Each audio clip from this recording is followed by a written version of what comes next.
habíamos dejado pues a Simón Bolívar bien enredado en los llanos de Venezuela, en confrontación permanente con unos hombres de los cuales no tenemos en la Nueva Granada, hoy Colombia, mucho conocimiento. Hemos hablado varias veces de Santiago Mariño, no Antonio Nariño, Mariño, Bermúdez, Monagas, Arismendi, Piar, Manuel Piar. Con todas estas dificultades de estos hombres que no querían reconocer a Simón Bolívar como el jefe supremo, que así debía ser, se encuentra Piar en la ciudad de Angostura, aquella ciudad sobre el río Orinoco, que necesitaban controlar los patriotas para tener un centro de organización hacia los llanos orientales, porque Caracas estaba en manos de los españoles, de los realistas, allá estaba Morillo. Entonces, en los alrededores de Angostura se reúne Piar con el Libertador y Piar reconoce al Libertador como jefe supremo. También en los llanos es su protagonista Páez, José Antonio Páez. En la acción de Mucuritas hace famoso un grito de guerra que consiste en retirarse con su caballería y apenas es perseguido por los realistas, grita: vuelvan caras, e inmediatamente todo ese ejército de caballería de Páez da la vuelta y se enfrenta contra quienes los persiguen. Y ese factor sorpresa que no esperan los realistas, pues hace que cedan ante el ímpetu de esta caballería de Páez. Atención pues con ese eslogan: vuelvan caras. Inclusive Pablo Morillo, en esa acción de Mucuritas, empezó a respetar tremendamente al ejército patriota. Dice que le tocó ver cómo Páez volvía a hacer 14 cargas consecutivas con el vuelvan caras sobre los cansados batallones realistas. Y eso le hizo ver a Pablo Morillo que no estaba enfrentando, como ellos decían, a una gavilla de cobardes poco numerosas, poco estructuradas. Se estaba convirtiendo esto ya en una guerra entre dos ejércitos formales. Páez se retira a San Juan de Payara, allá en los llanos de Venezuela, cuando vio pues que después de esta acción de Mucuritas los realistas no querían empeñar nuevos combates con esa caballería tan aguerrida que él estaba dirigiendo. Entonces, este valiente general queda poseyendo todos los llanos orientales entre el río Arauca, frontera hoy con Colombia, y el río Apure, sobre el estado de Apure, limítrofe hoy con el Arauca colombiano. Entonces, Páez, por eso es conocido en la historia de Colombia como el León de Apure. Controlando el Arauca, o esos llanos entre el río Arauca y el río Apure, pues Páez tiene siempre una aptitud para caer sobre esas llanuras de lo que se llama Barinas, y de ahí, si él quisiera, ir a la provincia de Caracas. Ahí estaba pues Páez. También Bolívar, cuando marchaba hacia la Guayana, recordemos que la Guayana es esa zona de desembocadura del río Orinoco, la Guayana, instruido por Santander de esas fuerzas tan importantes que Páez tenía entre el Arauca y el Apure, pues vio la importancia definitivamente de atraerlo a una unión y atraerlo al reconocimiento de la autoridad de Bolívar como jefe supremo. Volvamos a Piar, Manuel Piar. Piar tiene una victoria, se toma Angostura, recordemos que habíamos dejado a Piar sitiando a Angostura, donde se había reunido con el Libertador y había reconocido su autoridad. Piar entonces toma la ciudad de Angostura y ese triunfo brillante produce grandes resultados a la causa de la independencia por cuanto encuentra en esa ciudad armas, municiones, vestuarios y aún dinero que quedan bajo la autoridad del ejército de Piar, como nunca lo había tenido. Ya tiene una ciudad y además, ¿qué ciudad? Sobre el río Orinoco, controlando la entrada sobre el Océano Atlántico a través del delta del Orinoco. Allí se junta nuevamente Bolívar con las tropas de Piar. Ambos cuerpos forman un ejército respetable y controlan toda la margen derecha del río Orinoco, río abajo. Todo el margen derecho del Orinoco, digamos que el margen izquierdo en poder de los realistas. Allí pues se mantenía el grito de libertad e independencia que pudo mantener un ejército. Dejemos a Piar, dejemos a Bolívar, volvamos a Santiago Mariño, aquel Mariño margariteño que está más al norte, cerca a Cumaná y a todas estas, lo habíamos dejado en la isla de Margarita. Allí recibe al canónigo un cura. Los curas tienen mucho que ver con la independencia. Curas partidarios del rey, curas partidarios de la independencia. Hubo un cura partidario de la independencia venezolano, José Cortés Madariaga, al cual ya nos habíamos referido, que había terminado en una cárcel en España, pues él se fuga de esas cárceles de España y regresa. ¿Cómo se fugan?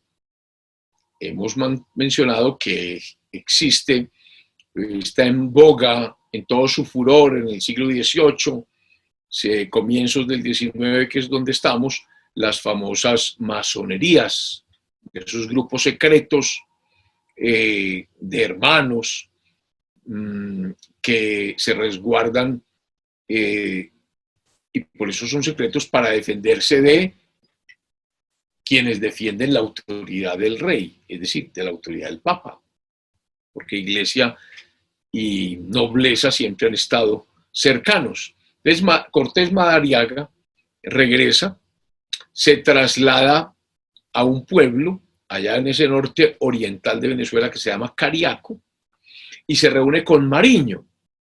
Y Mariño acoge todas las ideas que le trae Cortés Madariaga.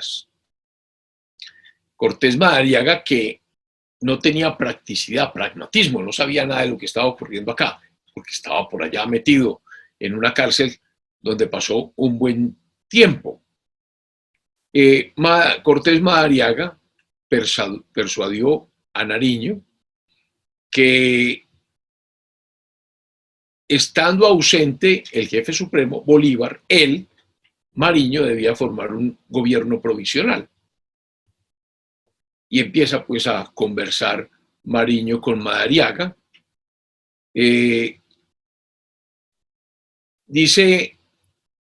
decía Madariaga a Mariño que eso haría formar él un gobierno provisional que Venezuela fuese reconocida por las naciones extranjeras como un verdadero Estado independiente. Mariño, que no necesitaba mucho convencimiento, porque siempre mantenía esas diferencias con Bolívar, convoca el 8 de mayo una junta. ¿Quiénes estaban en esa junta que él convoca?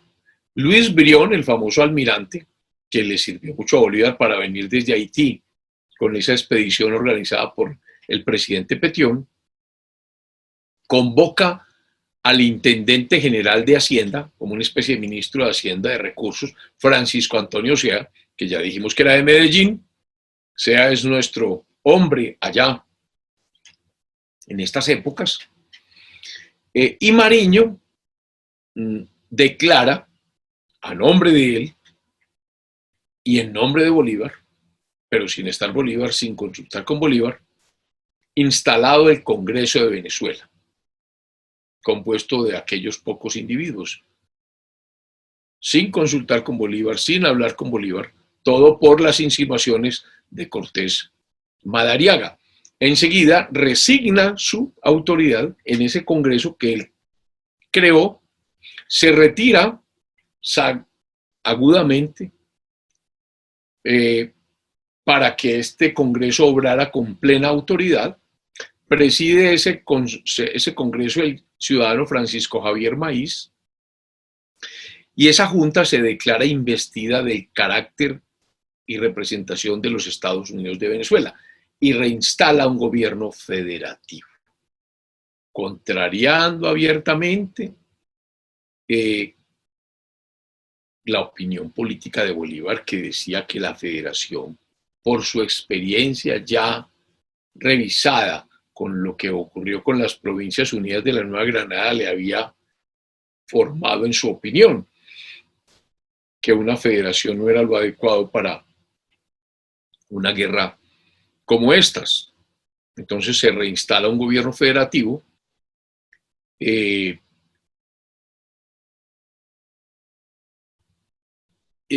eso obviamente choca bastante con la opinión que tenía Bolívar y obviamente con Bolívar. Escogen la ciudad de Asunción como capital provisoria de esta República de Venezuela, y aquí es donde se le da el nombre a la isla de Margarita. Él es margariteño, con el nombre de Nueva Esparta, recordando a esa Esparta guerrera de la península del Peloponeso. Nueva Esparta, a la isla de Margarita. Eso fue lo que se llamó en la historia el Congreso de Cariaco, los que promovieron el famoso Congreso de Cariaco, pero en el fondo lo que estaban haciendo era desconocer la autoridad suprema que se le había conferido antes a Simón Bolívar. Dice José Manuel Restrepo que estos personajes no meditaron, más bien contrariaron los principios del derecho constitucional, por cuanto como unos pocos hombres sin misión alguna de los pueblos se declaran sus representantes, solo porque tenían la voluntad de hacer esa declaratoria. Por eso se le llamó en la historia el Congresillo de Cariaco. Congresillo de Cariaco que después fue olvidado. Mayo 19, llega a Venezuela, a la ciudad de Barcelona, José de Canterac, del que haremos muchas referencias después porque Canterac estuvo en el Perú. Entonces llega de España con la misión de someter a Margarita y luego seguir al Perú, que fue donde asienta Reales.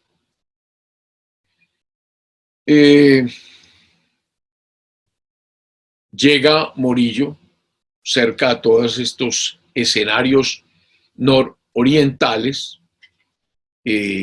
Allí los patriotas tienen desavenencias porque ya hay un problema entre quienes defienden el famoso Congresillo o Congreso de Cariaco y otros que están con Sucre, Antonio José de Sucre, que estaban decididos no reconocer a Mariño.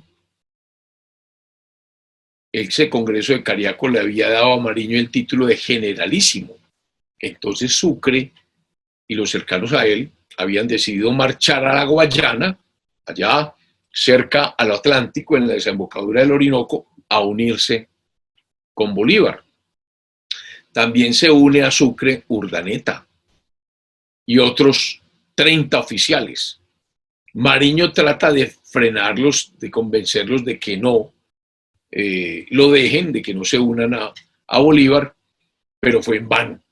Ellos continuaron su viaje y entonces se convierten en siempre los personajes que estuvieron con Bolívar. Atención, Urdaneta, Rafael Urdaneta, Antonio José Sucre. El Libertador, Bolívar está cerca a Angostura, allí trata de reorganizar su ejército. Fíjense que él no está pensando aún en la Nueva Granada, él está pensando en Venezuela. La guerra se está dando en Venezuela, la Nueva Granada está en manos de Sámano. Morillo está en Venezuela. Todo este escenario de teatro de operaciones es Venezuela. En esa reorganización del ejército establece una división y deja al mando de esa división o crea como jefe del Estado Mayor General al brigadier Carlos Sublet. Confiere el mando de la primera división a Piar, confiando en Piar, lo eleva al puesto de general en jefe y al mando de la segunda división a alguien que también fue siempre fiel a Bolívar, Bermúdez, José Francisco Bermúdez. Ocupa pues Bolívar todos los alrededores de Angostura. Y decía el Libertador a todos estos personajes, fíjense la visión de Bolívar, que eso hay que admirarlo, que libertarían a la Nueva Granada. No han libertado a Venezuela y él ya está pensando en liberar a la Nueva Granada, pero sigue hacia el sur y a Quito. Y que luego se trasladará al Perú y que llevará sus armas triunfantes al Potosí. ¿Qué es el Potosí? Recordemos aquel cerro o monte o cordillera famosa llena de plata. Por eso el dicho, eso vale un Potosí. Ese Potosí hoy está en Bolivia. En Bolivia, frontera con el virreinato del Río de la Plata. Bolívar tiene esa visión desde Venezuela, unir la Nueva Granada, Quito, lo que hoy llamamos Ecuador, el Perú, que era lo que hoy conocemos como el Perú, y Bolivia, y llegar a la Argentina. Entonces, imagínense semejantes ideas, cómo le brillaban en la imaginación, cómo tenía esa visión tan estructurada que a mucha gente le parecía extravagante. Se dice que a un capitán Martel que las oye, inmediatamente les dijo a sus compañeros que se hallaban sumidos en la última desgracia, que Bolívar estaba loco cuando decía estas cosas. Esa ocupación entonces de la ciudad de Angostura, de la vieja Guayana, de toda esa provincia, fue un acontecimiento muy importante para los patriotas, para el jefe supremo, porque tienen, como hemos dicho ya, un puerto sobre el Atlántico y dominan el hermoso Orinoco. Volvamos a Piar. Manuel Piar, este caudillo, quien se había enfrentado a Bolívar, quien le había dicho que se sometía a él, mantiene sus celos, sus antiguas rivalidades y parecía haberse reconciliado con él. Sin embargo, no pudo ocultar Piar que él obedecía a Bolívar con cierta pena y que siempre aguardaba la ocasión para sacudirse el yugo de Bolívar. Por eso cuando Mariño formó el famoso Congreso o Congresillo, como hemos llamado de Cariaco, para hacerse independiente del jefe supremo y que el mando se le confería a Piar por Bolívar, trató de ganar a los demás jefes y oficiales para que en Guayana se estableciese un consejo de generales y hombres de influencia, obra toda de Piar, por cuyo medio se limitara la autoridad suprema y absoluta de Bolívar. El verdadero objeto de esas sugestiones entre Mariño era apoderarse, Piar, unirse con Mariño, apoderarse Piar del mando y atraer a Arizmendi como partícipe del gobierno. Ojo con esa trípode: Mariño, Piar y Arizmendi. Es decir, estamos en una rebelión, la rebelión de Piar. Hace intrigas, reuniones sobre el plan, se pone de acuerdo con Mariño y comienza a juntar soldados para resistir a Bolívar. Bolívar no le queda más alternativa que poner preso a Piar. Y entonces es juzgado Piar. Se pone preso, se reúne un consejo de guerra, ese consejo de guerra lo preside Brión, el famoso almirante Luis Brión. Están en el consejo de guerra el general Pedro León Torres, Anzoátegui, José Ucros Carreño, otros más. Está como fiscal o acusador el general Carlos Sublet. Fíjense que estos dos personajes siempre están fieles y cercanos a Bolívar, Anzoátegui, Sublet. El tribunal pronuncia sentencia el 15 de octubre de 1817 y Piar es condenado a muerte. También lo condenaron a ser degradado por los crímenes de desobediencia, sedición, conspiración, deserción. El jefe supremo, Bolívar, confirma la sentencia de ese Consejo de Guerra en cuanto a la pena de muerte, pero no en lo de la degradación, quitarle pues los galones que tenía como general en jefe. Dice Bolívar que la muerte de Piar era un sacrificio necesario, que se hacía justicia a la seguridad pública para reprimir estos grandes crímenes. Piar entonces fue fusilado en Angostura, en la Plaza Mayor, el 16 de octubre de 1817. Tremendo hecho, porque se convierte en un oficial de alta graduación, un alto jefe, pero tenía que servir de escarmiento. Mariño se asusta, se preocupa, se retira a la isla de Margarita y dice que se vaya a vivir tranquilo, que lo dejaran tranquilos. Entonces se va a manejar la isla de Margarita y que se sujetaba a la autoridad del Libertador como jefe supremo. Se desembaraza pues Bolívar de los cuidados del proceso de Piar. Definitivamente dice que fue necesario para evitar nuevos conatos de sedición, para reorganizar el gobierno de la República, pero también se va dando cuenta de que con lo del Congreso de Cariaco, con lo de la rebelión de Piar, era necesario comenzar a formar un establecimiento, un gobierno regular, en el que tuvieran parte los pueblos. Se persuade Bolívar de que no es conveniente mandar por mucho tiempo como dictador.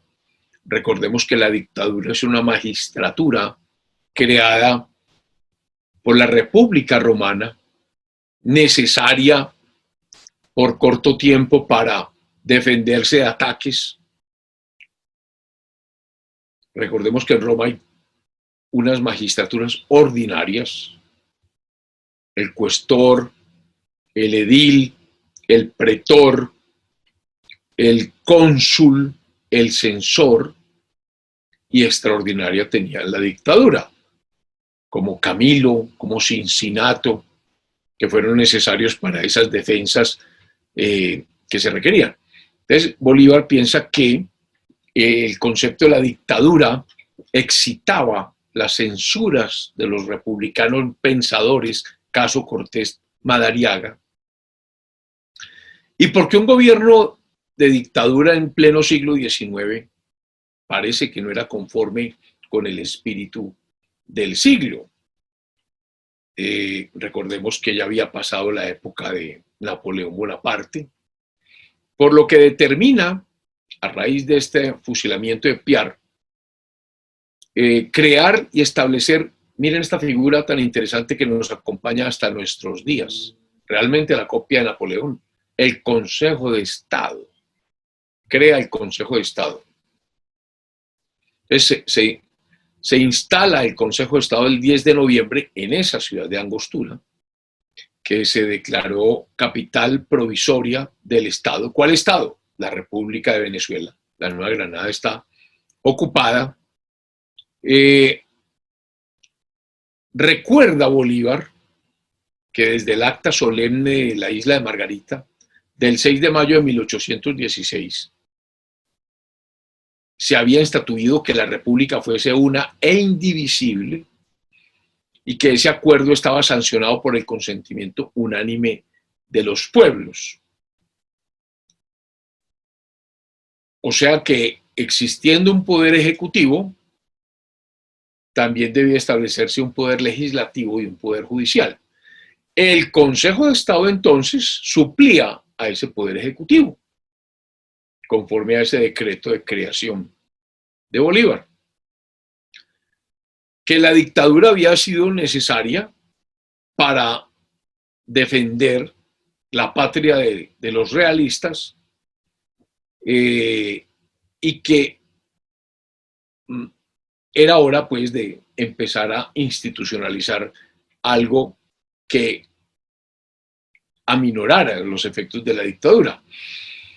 También mencionó entonces que por ahora el Consejo de Estado debía suplir las veces del cuerpo legislativo conforme al decreto de su creación, porque no eran horas de formar un Congreso, el país era en guerra. Entonces ese Consejo de Estado podía controlar las normas que dictaba el Ejecutivo. Fíjense que él tiene claridad, Bolívar, de la división de poderes, porque estamos en época de la Ilustración. Todo lo que hizo Montesquieu en el espíritu de las leyes, él ya lo había estudiado.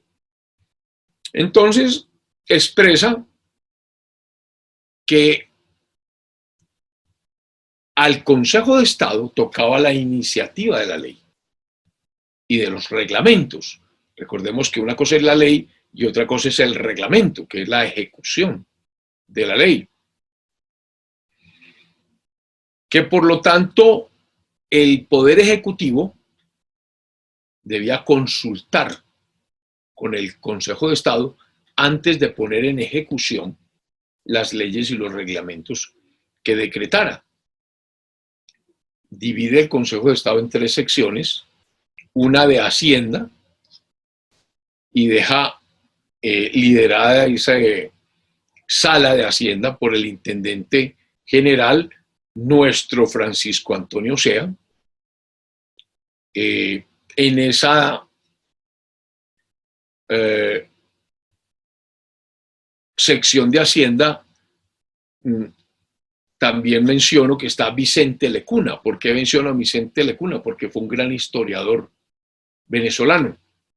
La segunda es la sección de Guerra y Marina, y la preside Luis Brión. La tercera es del Interior y de Justicia, presidida por una alta corte. Fuera de estos miembros, ese Consejo de Estado se componía de los generales de más confianza de Bolívar. Sublet, jefe del Estado Mayor General, Anzoátegui, comandante en jefe de la Guardia de Honor. Fuera de estas corporaciones, Bolívar establece un tribunal de comercio. Miren qué tan interesante. Desde los inicios de los primeros barruntos constitucionales, se quiere establecer un tribunal de comercio para juzgar los negocios de este ramo, y que también se debía proteger la agricultura, comercio y agricultura. Se aproxima entonces época de abrir campaña. Entonces Morillo sale de Caracas y se va al centro de Venezuela y fija su cuartel general en la villa de Calabozo, que es el punto más central de los llanos de Venezuela.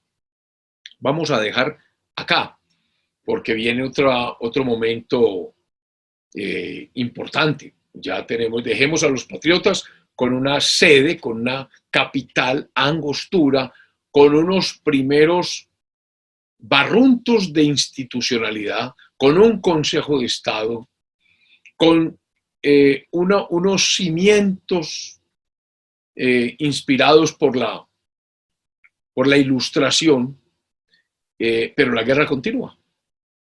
Bolívar necesita controlar a quienes han querido separársele del mando, por eso empieza a manifestar esa institucionalidad. Morillo va de Caracas al centro, Calabozo. Entonces, se viene el año de 1818, que es un año donde van a haber muchos hechos de guerra antes de 1819. Dejamos acá, nos vemos en un próximo programa. 1818. Gracias.